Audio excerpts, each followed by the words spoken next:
We just learned that Hollywood studios are putting together social media boot camps for actors so that they don't get their poor little fifis hurt when people don't like the TV show or movie that they star in. This is a piece from Variety published yesterday. Toxic fandom. How Hollywood is battling fans who are just out for blood, from social media boot camps to superfan focus groups.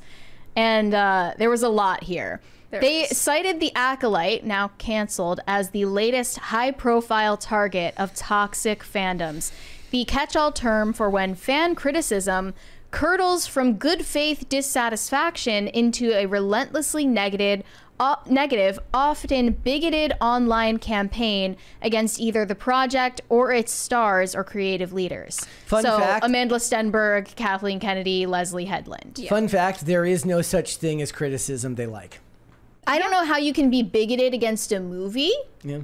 But we learn new things every day. Yeah, they talk about how it curdles from good faith dissatisfaction. I have not ever heard them say this conversation, or what of course they call toxicity, is a good faith dissatisfaction conversation. They never say that. They interviewed a lot of TV and movie marketing executives from these major studios who all chose to remain anonymous. Yeah. Gee, I wonder why. Yeah. And one of these marketing executives at a major studio says, it comes with the territory, but it's gotten incredibly loud in the last couple of years.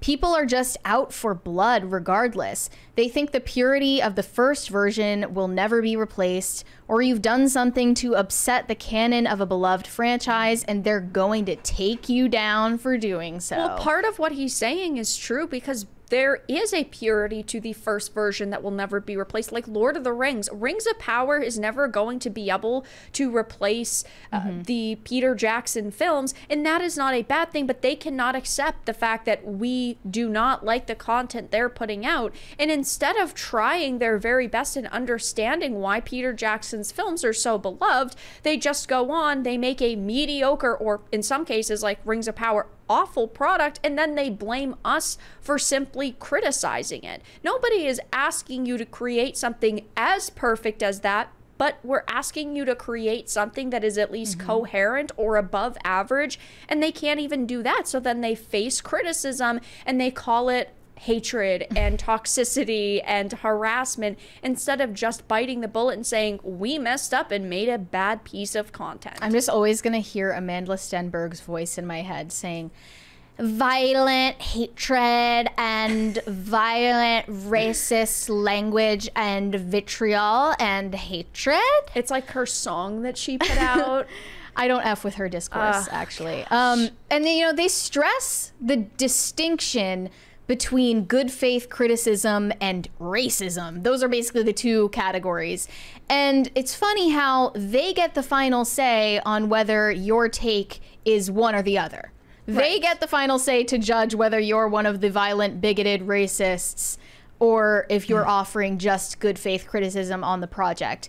Right. But there's no actual objectivity there. No. If the internet was as popular as it is now, back when Steel came out, or even Green Hornet was that 2011 with Seth Rogen, yes, the comments would be the same, and they would hate your stuff just as much as they do now. And part of it is literally just the fact that social media exists now. Imagine what people would have been saying in the 90s, right? So this says, the threat of toxic fandoms has become a headache for almost every studio, and it's only getting worse. They also mentioned, of course, the practice of review bombing and the YouTuber ecosystem that focuses on the culture war. They say an entire YouTube ecosystem is devoted to declaring projects like The Marvels woke garbage. That's us. Yeah. We got a shout out. That's literally us. We're in the YouTuber ecosystem. It's very, very stupid because you have to reiterate every single time that you do these things.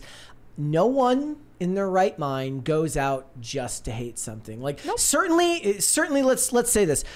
Our movie reviews aren't even that big of a percentage of our show's audience or views, right? There is no inherent benefit to just hating on something just to hate it. In fact, I would argue that it's worse for my brain to go out and just have to hate on things constantly. Like, we went and saw The Crow, and I hated it, and we gave a review for it, and the review did well. But I don't want to have to be miserable just to do some views on YouTube. That's stupid. Well, we don't go into movies hoping to hate them. Yeah, no. Maybe some people do, but I don't know, grow up. That this is an industry. Well, it's like I, of course, do video game streams. I'm streaming games 20 to 25 hours a week. I'm not playing these games because I want to hate them. Like Suicide Squad, Kill the Justice League, the game that kind of started Gamergate 2.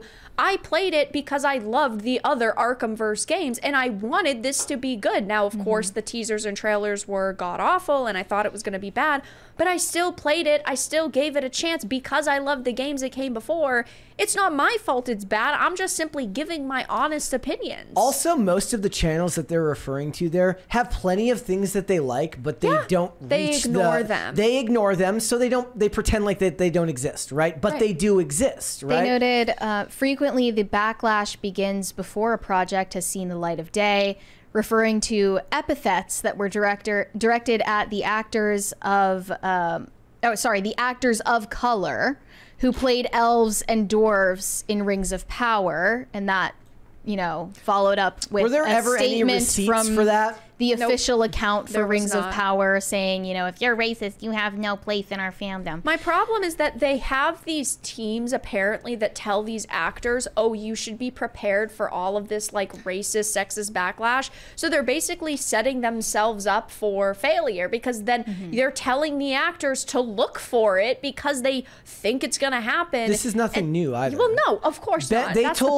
another problem. When Ben Affleck was cast as Batman, they said, don't go on the internet for a week. Right. They're like, just stay away. But also it's like not really their responsibility to tell you as the actor, the talent, how you should, you know, what you should look at or not look at. Your response is your responsibility. The way that you react is entirely on you. And if anything, there should be a clause in your contract as talent, as a representative for that brand or company, that you don't disparage people who are possible customers. Well, this is an issue that has been going on in Hollywood for a very long time, is that they're hiring nobodies who will get on their hands and knees and say, thank you so much. Like with the Marvels, for example, they hired Nita Costa because she hadn't done much. And she's like, oh my God, thank you so much for giving me this opportunity. She made that Candyman movie So she's willing to push the narratives, of course, that they want. And she's willing to sit here and say, oh my God, there's so much racism and sexism being levied towards us just because she's so grateful. That's why they don't want to hire established people. Well, it's like, that, and they get to control the work. They control them. Like with Rings of Power, they were in talks with Peter Jackson. He's like, I want full creative control because I've made these other movies, and they literally ghosted him. Yeah, they ghosted him because they know he's not gonna take any of their shit, and he knows how to make movies people want. And yeah, I mean, he made the Hobbit movies. I know they're controversial. I like them, but he still has done a significantly amazing job in totality. But they're not wanting to hire those people because they're not going to just push the narratives. They just want to make content. I think as the years go by and more seasons of Rings of Power come out, which are guaranteed for them, people are going to start remembering the Hobbit movies like the prequel series. That has already happened. Like it's they're changing not so bad. And our standards are lowering and I hate it. My opinion has always been that the Hobbit movies were not terrible. Yes, they were too drawn out and there should have only been 2 of them, but I still thought that there was a lot of good going for them. But the same thing's happening like with the Star Wars prequel movies. People are like, we were way too hard on those. At least it's not the slop that we're getting now. Yeah. They also mentioned death threats aimed at Leslie Jones during the press tour for 2016 gender swapped Ghostbusters. I was told that was Donald Trump's fault. But now, and Milo Yiannopoulos, that's the reason why Milo got banned back then. Yeah. But they're trying to come at this with a more constructive approach, apparently. One TV marketing executive, also anonymous, said, particularly when it's negative, toxic conversation, we don't even engage. With toxic people, you try not to give it too much oxygen. Reacting to attacks risks alienating fans who are unhappy with creative choices in a franchise, so a studio may attempt to amplify friendlier voices instead. Quote, We'll reply to comments that are positive and elevate those things. But that doesn't mean you're able to respond constructively to the constructive criticism, right? Yeah. And at what point do you consider it constructive, and when does it become toxic? Well, Because it's all up to completely them. subjective. Well, that's the Yeah. problem. The definitions of toxicity are what they make them out to be. And so I could say, you're an idiot. Oh, you're toxic. I could say, this movie sucked. Oh, you're toxic. And So here was the really bad part. This says several studio insiders say they often put their talent through a social media boot camp.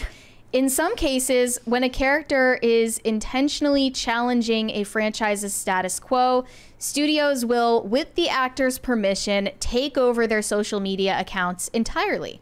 this is all just toxic positivity, where they tell their actors, we love you, you're going to face backlash, but, you know, at the end of the day, you can do no wrong. And so these actors or directors, producers, whoever, feel emboldened to go against the toxicity, and it just creates, Like, if you're an adult, such a bad situation. do you really need to, like, hand in your phone? If I was the studio, I would make them. If I was the studio, I wouldn't allow them to If have you know access to it. yourself and you know that you have that weakness and you can't, you know, just stop yourself from responding to backlash in a way like that, if you can't stop yourself from getting in back and forth with people, like, the answer is not it's this Hollywood studio's responsibility to put me in adult daycare. Right. The responsibility is on you to deal with that be the yourself adult. interiorly, like understand Well, no, now they've how entered to into draw a a- boundary. Now they've entered into a contract. If I was I remember Chris Gore made a video about this where he said, if I was making a movie that right now, the first thing I would do if I was making a big budget film would be tell the actors to hand over the passwords to their social media accounts, because they're not going to be allowed to be the ones to ruin this for me. We spend the millions of dollars. You get to use social media and ruin it. Well, at the for very everyone. least, it should be, you know, you get a pay cut if you do anything that like breaks the morality clause here. The problem not is allowed that these to- studios want them to go on about It's weird. They racism kinda and like it. sexism, Because they can, and- the stars can be the fall guy for Right. what the people Yes. inside the studio Yes. system actually want to say. yeah. What's funny here is like, We got a 20 from Stone Sting. My apologies for being so far behind, but I think households would be defined as subscriptions that viewed it. Like, I have 5 children who would have watched it separately, so 1 household, but 6 possible views. Yeah. Maybe. I mean, that sounds legitimate. Remember when they were doing the Witcher promo and they were trying to goad Henry Cavill into doing this, and he said, not toxic, Yeah. passionate. Yep. All an actor has to do is that, Yes. right? All an actor has to do is that, and then leave the rest up to the studio. And even a if they're little bit toxic, of like- humility goes a long way. It does. If they're being toxic, like, literally, who cares? Right. Who Why cares? does this bother you on such a personal level? Because they're narcissists. The other reason that this is a problem is a lot of this stuff, it's less to do with the movies and more to do with shows where there's no financial incentive for the show to do well, so the actor can say whatever the heck they want because they don't actually have to worry about good faith arguments and putting out good press for the show that will actually bring in people that might be otherwise skeptical. If you're making a movie and you've got a back-end deal that says, I make more money if this movie does better at the box office, well, then you better be sucking up to the audience and doing everything in your power to get people out to the theaters. Do you remember after Tom Cruise released his, like, thank you guys so much for coming out to the movies, and nobody buys it from anyone but Tom Cruise because he's nutty enough to actually act that way? Yeah. Right? But when other people do it, when Seth Rogen did it at Teenage Mutant Ninja Turtles, I almost walked out. Yeah. There's nobody in the world I believe less Right. actually believes that than him. Like, that's the most disingenuous thing ever. But there's probably a couple of gullible people in there that do believe it. It's the right thing to do, even if I don't think You that he's honest. appreciate Yes. the effort. Yes. You know? Lie to me.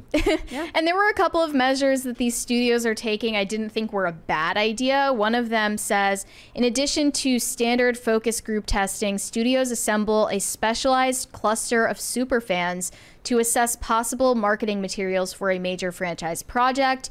Quote, they're very vocal. They will just tell us if you do that, fans are going to retaliate. If it's early enough and the movie isn't finished yet, we can make those changes changes. They need to hire people who care about the source material. I also I don't honestly buy the argument these days that like Furiosa died because the YouTubers said because YouTubers didn't like it. No, that's not the real world. YouTubers are not that important. 5 channels with 1 million subscribers didn't stop the millions of people from going to these theaters. No.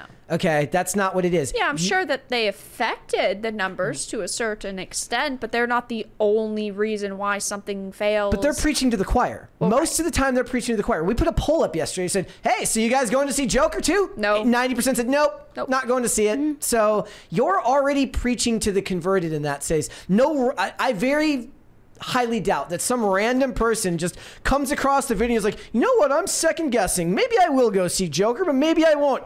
Oh, wow. Now I'm not going to see it. They have really changed my mind. No, I don't believe that. Yeah, most people are not really engaged with that culture war discourse. And what the YouTubers do is they start a conversation or they start a trending term and it changes the social media conversation. The thing I will say, though, is that in the video game industry right now, that is happening.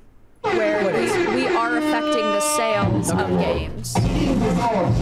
I just don't think that's happening in movies. I don't think it's happening in movies.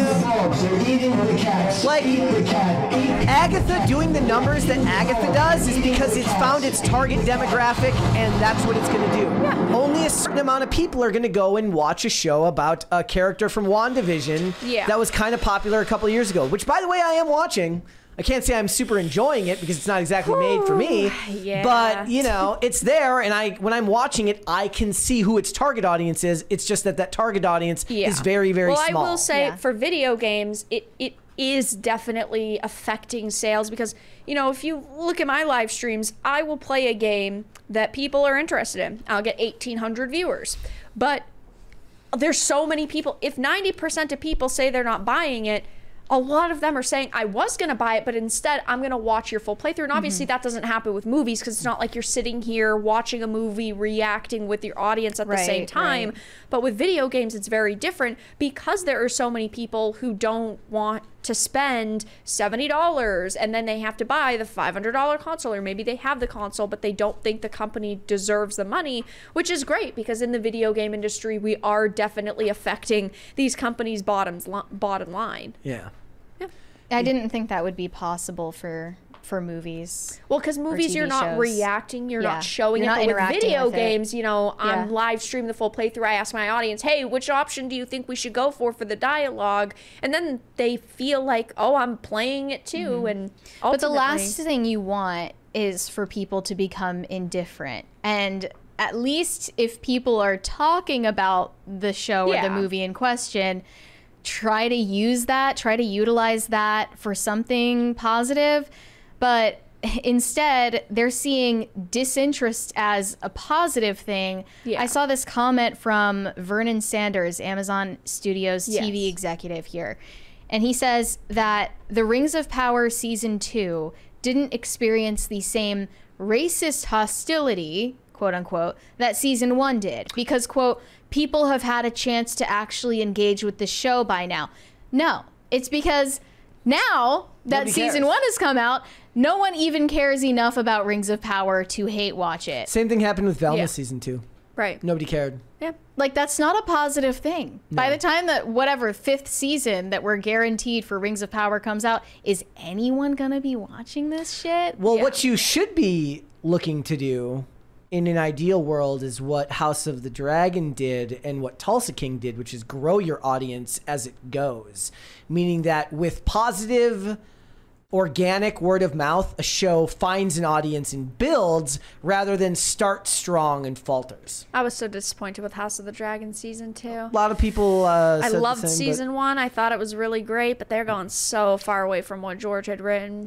But right now, Tulsa King is doing better than it was in Season 1, and it's growing. And the same thing was true with Reacher, which I mentioned the other day. Said, like, if the benchmark for a good movie or show is whether you'll rewatch it. I think the only thing I've rewatched since we started this show is the 2 seasons of Reacher. But now they're making a spin-off based on the Neely character. And I'm like, does that really need I mean, she's great in the show. Maria Yeah. Sten is great in the show, but But you better be on like your 6th hit season of a show before you even think about doing a spin-off. Yeah, I agree. I rewatch a lot of content because I try to analyze it. So kind of different mentality. But I rewatch lots of old stuff. well, but right, I don't. I rewatch a lot of the newer stuff. Like I'll rewatch it twice, but then I'll never watch it ever again. I will never watch the Batman again. You can't Please, pay me. I'm not gonna I'll do it. pay you. That would be won't- self-harm. Unless if anybody This here is in the about- chat has a time machine or some way to manipulate time, It's so that there's good. 3 extra hours in a day, so that I Yeah. don't have to waste. You 2 actually hours should and gain an 55 extra minutes. 3 hours to your life in Yeah. repayment for that. Correct. But it's about self-care. And to end on a positive note, there is one other way to handle toxic fans on the internet: to stay off the internet. Yeah. And here Elizabeth Olsen says, "I'm not online, so I am protected. Generally, it's a lot of positive experiences of making kids happy. I ignore the other stuff." That is what all of these celebrities should be doing.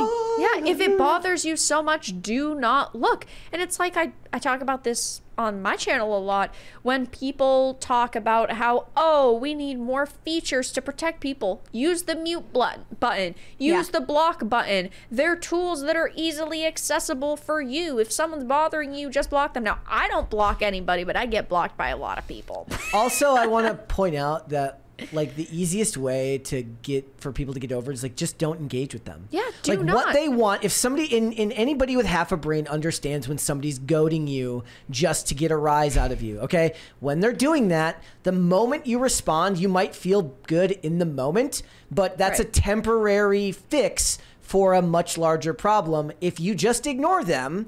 The kind of like when we talk about like write a draft and then if you still feel like you need to send it the next day. Yeah. Like here's the thing. Read the post that makes you angry. Close your phone, go do something else. Don't go look at it again. But the second you think about it, like, do you really feel the need in that moment now that you're no longer fixed in that situation? If you don't still feel like you need to respond, don't respond. Or Right. just do what I do and just don't respond at all anyways, because it's not important. But Amanda Yeah. Stenberg was like, no. I'm going to make a diss track. I have to make my stand, and I have to talk about my 400 years of slavery trauma, and I have to twerk on the haters. And I'm also going to post a 10-minute long Isn't her video dad on my German, though? Instagram. Isn't her dad German, though? I don't know who. I don't know. Does who the that is. slavery believe. and then the World War II evil guy cross each other out? So she's just like back at neutral Maybe she has karmically? like just 200 years of slavery trauma. I thought it might be Maybe. karmic middle ground right there. Okay. Possibly. I don't know. We would have to ask the critical race theorists about that one. Thanks for watching. Listen to full episodes of Pop Culture Crisis on Spotify. Keep up with us on social media and make sure you subscribe and ring that bell so you never miss the show. Bye, guys.